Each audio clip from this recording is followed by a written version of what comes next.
I'll test your level of knowledge.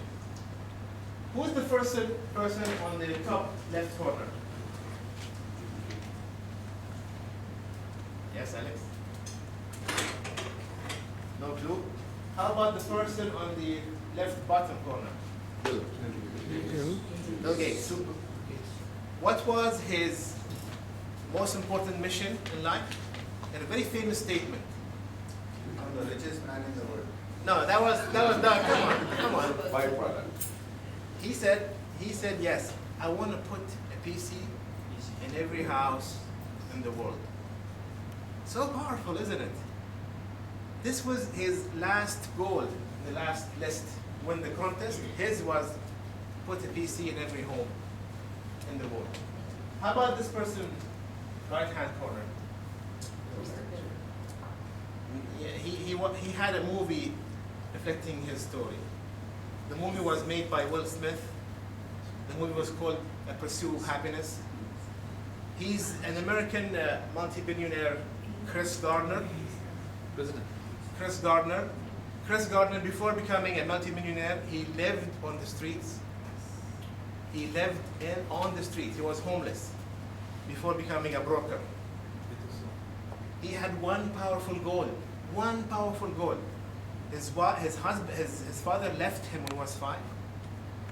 And he said, my goal in life is never to leave my kid. My kid should know his father when he was 28. So the kid was with him in all of his struggle. The last person? Superman. Superman. Christopher Reeves.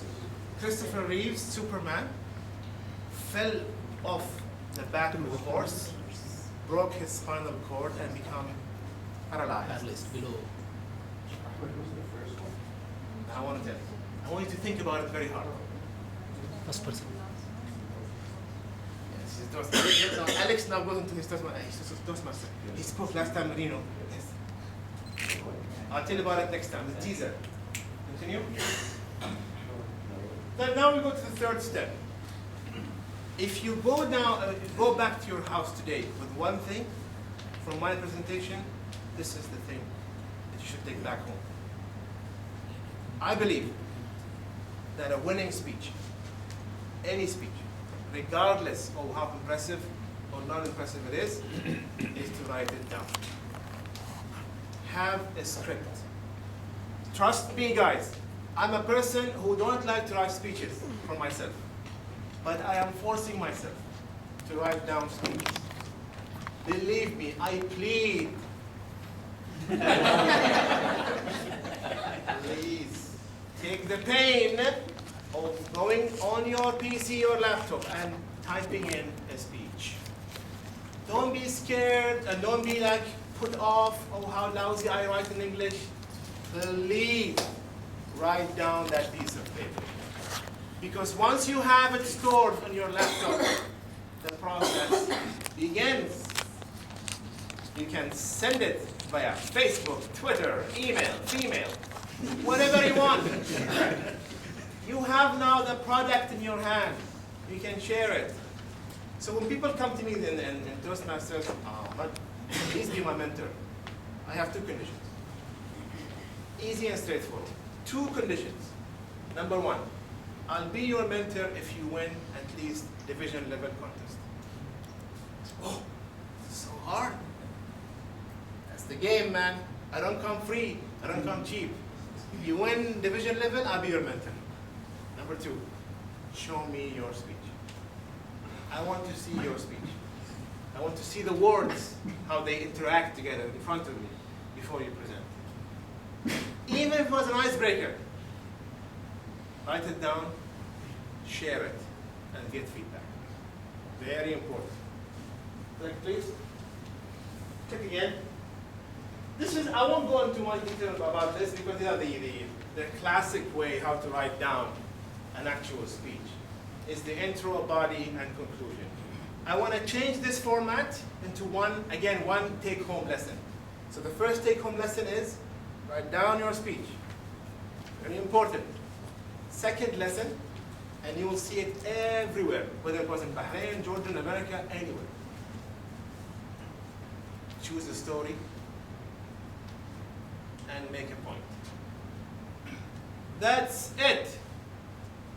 A powerful international speech contest is all about tell a story, make a point. What kind of stories? Do you have to be someone impressive? Do you have to be someone who won a race? Do you have to be someone who won the lottery? These are all famous, impressive stories, but we don't like them. What's your story? What's your story?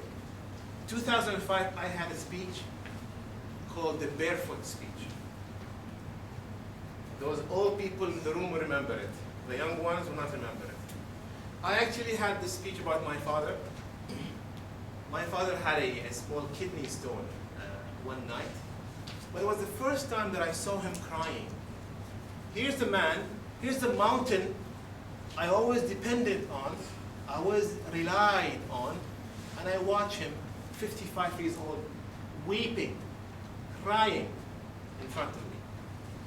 And I called the speech the Barefoot Speech because in actuality, when he was in his bed, and I was about to go and watch him for the first time after the procedure, I felt so sacred that I took off my shoe, as if I'm going into a shrine. And I walked slowly, approaching him. Here's my idol, here's my shrine here, my father. I slowly approached him, as if I'm praying. And I told him, next time, no matter how far or how near, you can always depend on us to carry you forward. No one knows my father. No one saw him before. No one knows his name. You know my name, not him. You don't know how powerful he is as a person. But that human emotion and that message resonates with each and every one of us. So if you leave this morning in this room with 2 lessons, these lessons are write down your speech, and make a point, and tell a story. That's all you need from this session. Click, please. Of course, the conclusion comes into your make a point. So your conclusion is make a point. Your body is tell the story. Your introduction is how you engage with your audience. You can ask DJ about this, he's an expert in it. Write a story, make a conclusion. That's it. Speaking made simple, isn't it? Yet in application it's very hard. Click on the last step. I wish I had more time for this, but I am a student of non-verbal communication skills. I like to watch people, the way they interact, the way they give non-verbal clues, the way they pat in the back, the way that Juju paces back and forth on the stage. For a reason. The way he does this all the time, yes? The way he uses other persons in his speech. How many times you use a different person in your speech? Remind me again, in 2007, who was your